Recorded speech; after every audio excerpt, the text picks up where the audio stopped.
La Fabrique Audio présente La Petite Histoire. www.lafabriqueaudio.com. Si vous aimez les histoires étranges, paranormales et même un petit peu sordides, écoutez cette histoire du Cecil Hotel. Vous en avez forcément entendu parler de cet hôtel de Los Angeles, considéré comme un des endroits les plus hantés du monde au point qu'il a inspiré des films et des séries comme American Horror Story. Aujourd'hui, on va se pencher ensemble sur l'histoire du Cecil Hotel et on va voir ensemble si ce lieu est véritablement hanté ou s'il est juste victime d'un enchaînement de malchance. Vous êtes maintenant ici, et quoi qu'il arrive, vous ne pouvez plus reculer. Salut tout le monde, bienvenue dans un nouvel épisode de la petite histoire du paranormal. Comme une fois par mois, on se retrouve avec des histoires étranges. Je suis Florent Mounier et c'est moi qui vais avoir le plaisir de vous raconter une nouvelle histoire écrite par Sébastien Girard qui a également mixé cet épisode. Avant de commencer, n'hésitez pas à nous rejoindre sur les différents réseaux sociaux de la petite histoire, Facebook, Twitter, Instagram, on est là, on vous attend. Et puis merci pour tous vos messages sur Spotify notamment. Vous savez qu'avec l'appli de Spotify, vous pouvez désormais nous commenter chaque épisode. On salue Noah, on salue également Biblio Bibuli, Phoenix, Marie et Jacide. Et puis Madeleine qui nous dit qu'elle écoute la petite histoire tous les soirs avant de s'endormir. Nous sommes à Los Angeles en 1924, année à laquelle le Cecil Hotel est construit par 3 ateliers. William Banks Harner, Charles Dix et Robert Shops. Quand les 3 hommes construisent cet hôtel, l'objectif est plutôt clair. Accueillir un max de touristes, évidemment, et puis accueillir également dans cet hôtel des gens d'affaires. Les propriétaires ne font pas les choses à moitié puisqu'ils vont commander 700 chambres, des chambres dessinées par un architecte dans un style beaux-arts avec de beaux vitraux aux fenêtres, un accueil en marbre, des palmiers ou bien encore une statue en albâtre pour un total de 1,5 million de dollars de l'époque, ce qui revient environ aujourd'hui à 23 millions de dollars. Donc là, c'est un vrai beau bâtiment qu'on a sous les yeux. On peut se dire qu'un tel hôtel à Los Angeles ne peut que fonctionner, mais c'était sans compter la fameuse grande crise de 1929, une période de crise économique et de récession qui frappe le monde entier comme vous le savez et qui va durer jusqu'à la Seconde Guerre mondiale. Le Cecil Hotel va tout de même réussir à tenir quelque temps dans ce contexte compliqué, mais le Cecil Hotel, il faut savoir qu'il est situé à proximité d'un quartier particulier, le Skid Row, un quartier réputé pour son nombre très élevé de sans-abri, plus de 10 000 sans-abri. Et quand arrive la crise, vous l'imaginez, les choses vont s'empirer. Et la réputation de l'hôtel va donc en pâtir. Et petit à petit, le Cecil Hotel, qui était jusqu'alors un établissement de luxe, commence à se transformer en lieu de passage pas cher pour les personnes en situation de précarité, ou en tout cas pour des personnes qui ne cherchent pas le grand luxe. Dans les années 30, la chute de l'hôtel continue. Le Cecil Hotel devient de plus en plus un lieu glauque et dangereux. De nombreuses prostituées, des criminels en fuite et d'autres personnes voulant fuir un passé tumultueux viennent désormais se cacher dans le Cecil Hotel. Puis, dès l'année 1931, une vague de suicides a lieu dans cet hôtel. D'abord, un certain monsieur Norton. Norton se tue en s'empoisonnant dans sa chambre. L'année d'après, un jeune homme de 25 ans, Benjamin Dodish, se tire lui une balle dans la tête. Et lui aussi, ça se passe dans sa chambre. En 1934, un sergent de l'armée américaine se tranche quant à lui la gorge.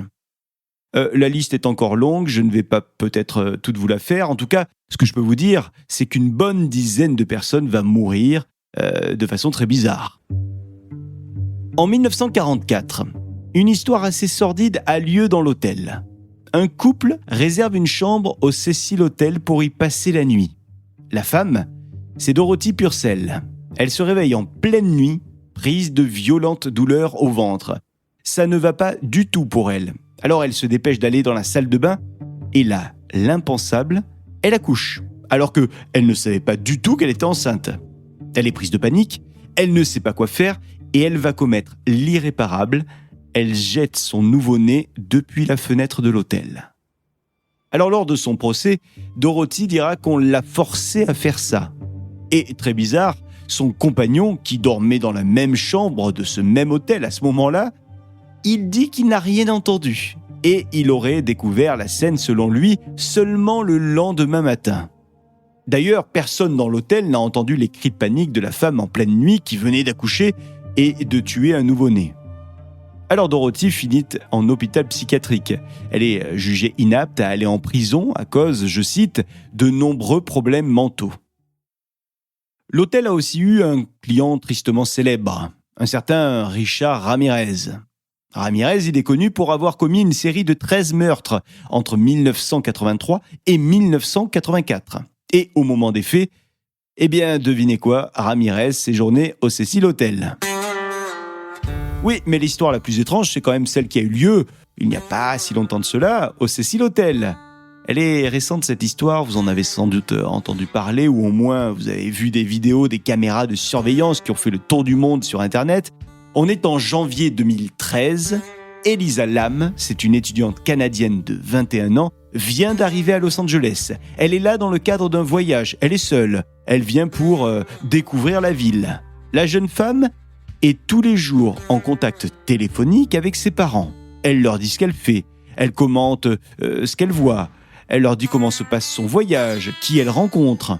Mais à partir du 31 janvier 2013, les parents d'Elisa n'ont plus aucune nouvelle d'elle. Le 31 janvier, c'était pourtant le jour où elle devait quitter le Cecil Hotel pour prendre la direction de la ville de Santa Cruz. Mais à partir de ce moment-là, ses parents n'ont plus aucune nouvelle d'elle. Les jours passent, toujours pas d'infos sur Elisa. Les parents sont très inquiets. Alors, ils se décident enfin à contacter la police de Los Angeles. Ils les contactent pour les prévenir que leur fille n'a plus donné aucun signe de vie depuis plusieurs jours. Alors des agents se rendent au Cecil Hotel. Mais sur place, aucune trace d'Elisa. Par contre, quelque chose intrigue les policiers. En effet, les clients de l'hôtel se plaignent depuis 1 ou 2 jours que l'eau qui coule des robinets de leur chambre a une couleur foncée, un goût même bizarre. Et les clients disent que la pression des robinets est très faible. Alors, accompagnés par des techniciens de l'hôtel, les policiers se décident à monter sur le toit pour inspecter les châteaux d'eau. Et c'est là qu'ils vont faire une découverte macabre. Le corps d'Elisa Lam gît sur le toit. Elle est là, Elisa, elle est nue. Et elle flotte dans l'un des réservoirs avec tous ses effets personnels et ses vêtements. La scène est horrible. Et donc l'enquête est ouverte. Une enquête qui commence sur les chapeaux de roue. On interroge les clients, on interroge également les employés de l'hôtel. Tout le monde est unanime. Le jour de la disparition d'Elisa, elle a été aperçue dans l'hôtel, mais elle était bel et bien seule. Personne ne l'a vue accompagnée, ni ce jour-là, ni avant d'ailleurs. Mais attendez, le plus troublant est à venir. N'avançant pas dans l'affaire, la police de Los Angeles dévoile au public la vidéo qui a précédé sa disparition. Et là, c'est la stupeur, et notamment sur Internet, qui s'en va à cœur joie pour commenter la vidéo. Tout le monde s'affole sur la toile. Parce que sur la vidéo de surveillance de l'ascenseur, on voit Elisa rentrer dans l'ascenseur, appuyer sur les boutons de plusieurs étages, puis attendre dans la cabine de l'ascenseur. Soudain, on la voit jeter des regards inquiets vers l'extérieur, puis se retourner dans l'ascenseur pour se cacher de quelque chose ou de quelqu'un. Puis on la voit, Elisa, ressortir de l'ascenseur, après quoi on la découvre parler à quelqu'un, mais tenez-vous bien, il n'y a personne d'autre qu'elle sur la vidéo. Et la conversation semble durer plusieurs longues secondes. Elisa parle, elle est adossée à ce moment-là à la porte de l'ascenseur, mais elle parle bel et bien toute seule.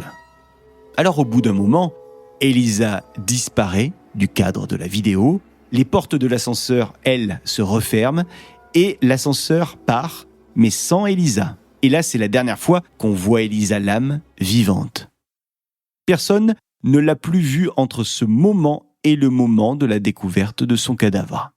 D'après l'autopsie, Elisa Lam n'a ni été violée, ni tuée par quelqu'un. Elle serait, je cite, morte de noyade. Mais comment une étudiante de 21 ans, partie de Vancouver au Canada, seule, peut se retrouver morte noyée dans un réservoir d'eau d'un hôtel à Los Angeles? Alors beaucoup de théories sont sorties, et notamment sur Internet. Pas mal de gens pensent qu'il s'agit d'une crise de folie. Faut dire que la jeune femme était connue pour être dépressive et avoir un trouble de bipolarité. De plus, elle était à ce moment-là sous traitement médicamenteux.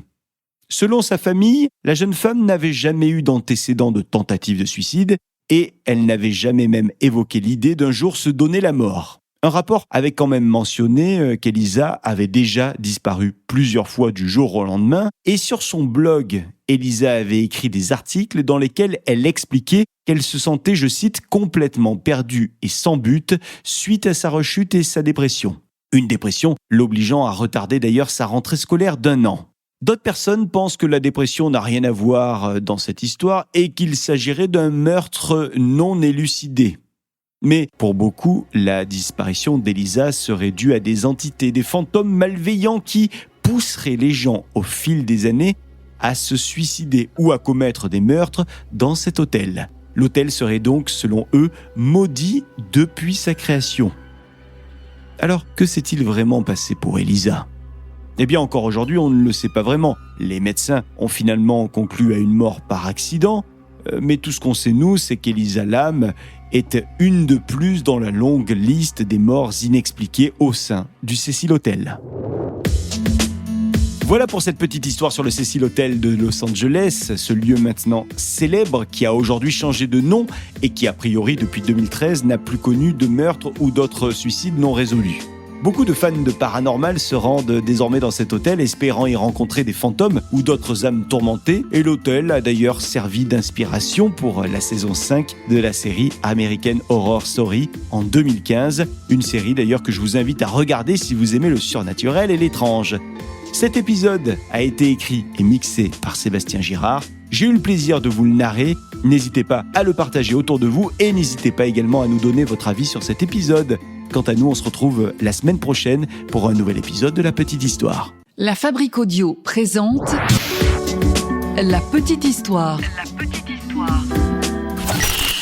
Vous souhaitez devenir sponsor de ce podcast ? Contact @lafabriqueaudio.com. Avant de se quitter, je vous rappelle plusieurs choses. Tout d'abord, nous avons à La Fabrique Audio plusieurs podcasts. Il y a le podcast Les Aventuriers qui vient vous raconter des défis sportifs, mais aussi des défis humains comme par exemple des expatriations. Les Aventuriers à retrouver sur l'ensemble des plateformes de podcast. Et puis nous avons aussi le podcast La Croisière s'amuse. Madame Meuf, une comédienne, et moi, je suis le capitaine dans ce podcast. Nous vous proposons de revenir sur l'actualité de manière plutôt détendue. On fait des débats ensemble. On voit des faits insolites également, et c'est plutôt rigolo, et c'est à retrouver sur l'ensemble des plateformes de podcast là aussi.